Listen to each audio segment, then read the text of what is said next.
Os ataques contra a Igreja de Cristo. Aula 1. As sutilezas de Satanás contra a Igreja de Cristo. Vamos orar.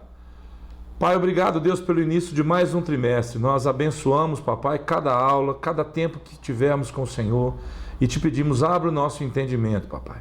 Que o nosso, realmente, Deus, o nosso coração seja agradecido, que nós estejamos preparados, Pai, para tudo aquilo que formos enfrentar, mas sabemos que vamos enfrentar isso junto com o Senhor, porque a igreja é tua, as ovelhas são tuas, papai. Por isso nos dá sabedoria e abre o nosso entendimento, Pai, em nome de Jesus. Vamos lá para o texto áureo. Ora, o Espírito afirma expressamente que nos últimos tempos alguns apostatarão da fé, por obedecerem a espíritos enganadores e a ensinos de demônios, pela hipocrisia dos que falam mentiras e que têm cauterizada a própria consciência, que proíbem o casamento e exigem abstinência de alimentos que Deus criou para serem recebidos, com ações de graças pelos fiéis e por quantos conhecem plenamente a verdade.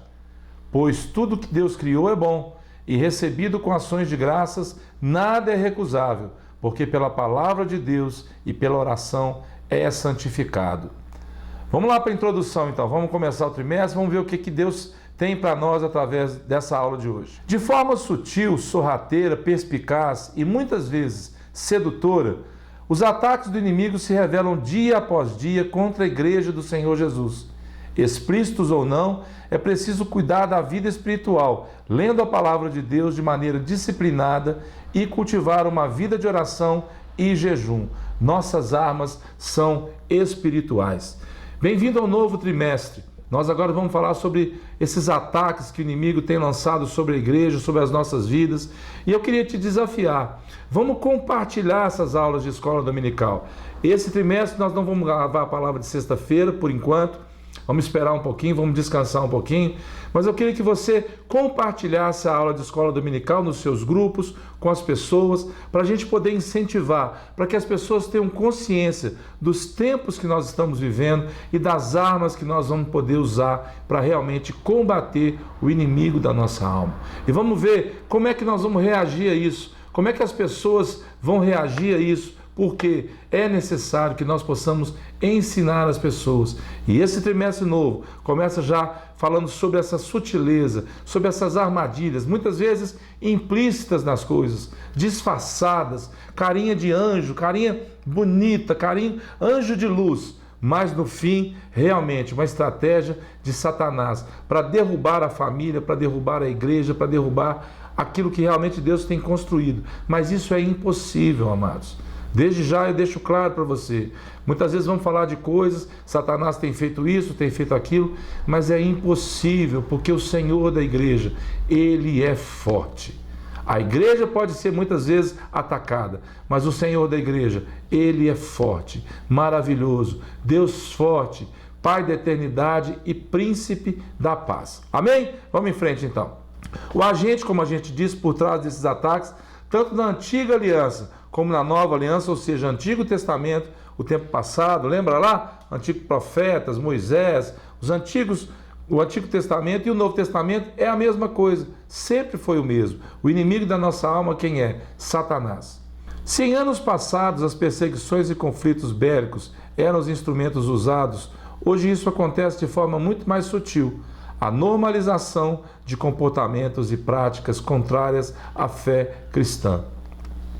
É assim que o inimigo vai entrando dentro dos nossos lares, nas nossas igrejas, no nosso trabalho, de maneira sutil.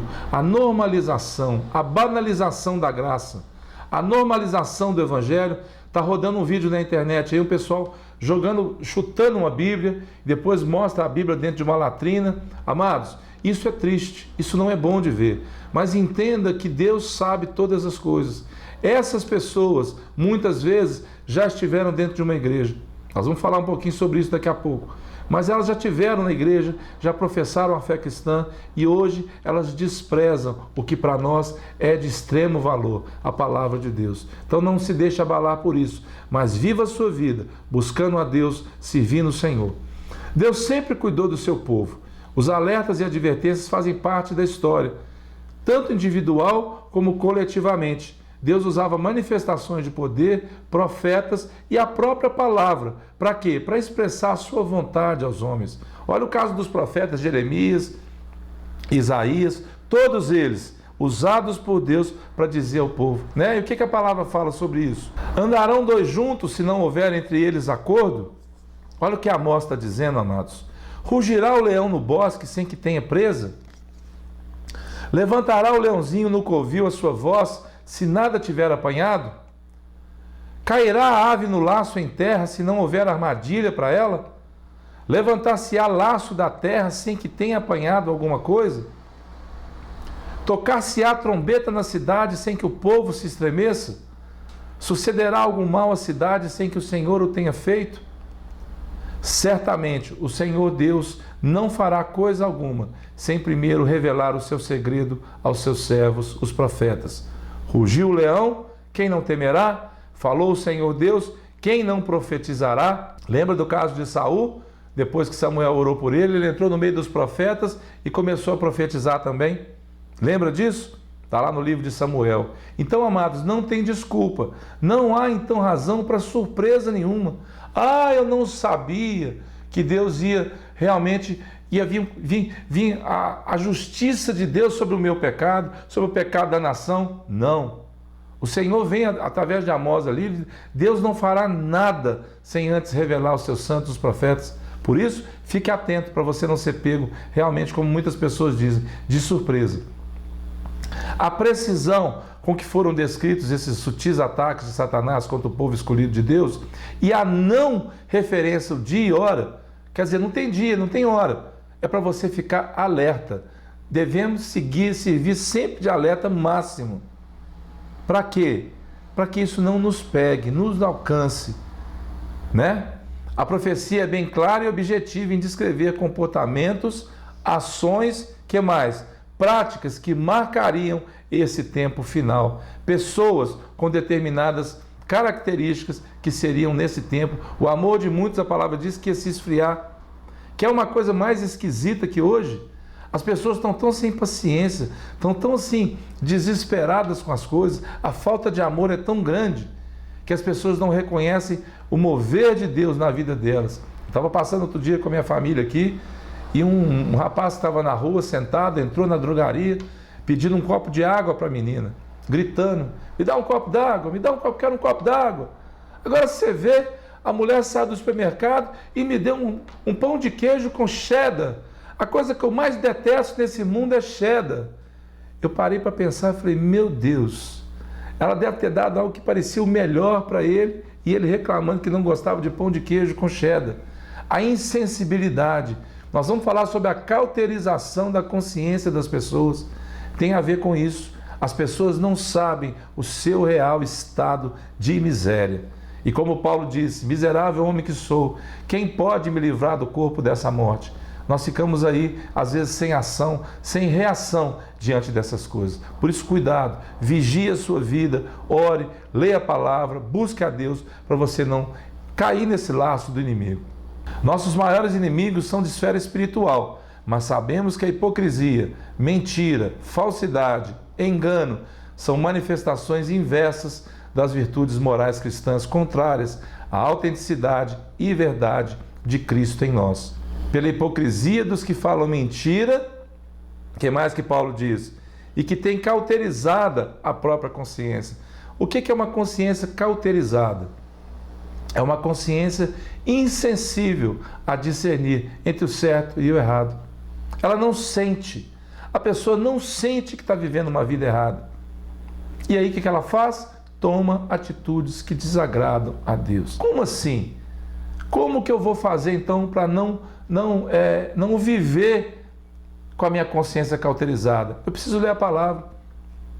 Eu preciso de quê? Eu preciso orar. Eu preciso jejuar. Eu preciso estar em comunhão. E aí o que a gente vai fazer agora? O que a gente pode fazer agora? Buscar a Deus com sinceridade de coração. O Fique de Olho de hoje. Vamos ver o que tem para a gente prestar atenção, se ligar e praticar na nossa vida. Devemos andar em Cristo, ou seja, no mesmo Jesus que recebemos quando cremos. O nosso primeiro amor. Ficaremos então arraigados, edificados e firmados da maneira como fomos ensinados. Vamos para a conclusão então, né? Chegamos ao final dessa aula, vamos ver o que Deus tem para nós. Devemos cuidar da liberdade que recebemos em Cristo Jesus. As pessoas que mais causam danos e escândalos, preste atenção nisso, ao Evangelho, são aquelas que muitas vezes já lutaram em suas trincheiras, abandonaram a fé e se tornaram aliados do nosso inimigo, o inimigo da nossa alma. A oposição generalizada à família, que sem dúvida alguma, não sei se você concorda, eu concordo com isso, é uma das mais importantes instituições que Deus criou, revela o caráter desses ataques. Família hoje está sendo banalizada, é bobagem, é balela, é conversa, é coisa do passado. Lembra do Fusquinha? Fusquinha é coisa do passado, é igual a família para muitas pessoas. Para que família? Para que aquele modelo tradicional de família? Isso não existe mais. As pessoas estão banalizando o que Deus instituiu para nós. Estamos sob fogo cerrado. As mais variadas leis e decretos, né, do jeito que você quiser chamar, têm sido criados com o intuito de desconstruir, desestabilizar, destruir a família. Precisamos acordar para essa realidade. Por que acordar, queridos? O tempo está próximo. Não sei se você percebeu, mas a cada dia que passa, as coisas estão andando numa velocidade muito mais dinâmica, muito mais avassaladora do que antes. E nós, como igreja, precisamos acordar para aquilo que estamos vivendo. Vamos orar, vamos buscar de Deus uma solução nos nossos dias. Vamos usar as armas espirituais, a palavra, a oração, principalmente o nosso coração, sempre agradecido ao Senhor por tudo aquilo que Ele fez por cada um de nós. Estejamos atentos a essa realidade. Amém, queridos? Então é aquilo que eu te disse, compartilhe essa aula. Você vai gastar segundos compartilhando, mas as pessoas vão visualizando, vão entendendo, vão ouvindo, vão tomando ciência do tempo que nós estamos vivendo. Eu não estou preocupado com seguidor, não estou preocupado com visualização. O que me preocupa, o que aquece o meu coração é que a gente possa levar a palavra a outras pessoas também que muitas vezes não têm acesso. Que o Senhor te abençoe. Até a próxima aula. Fique com Deus, fique em paz, em nome de Jesus.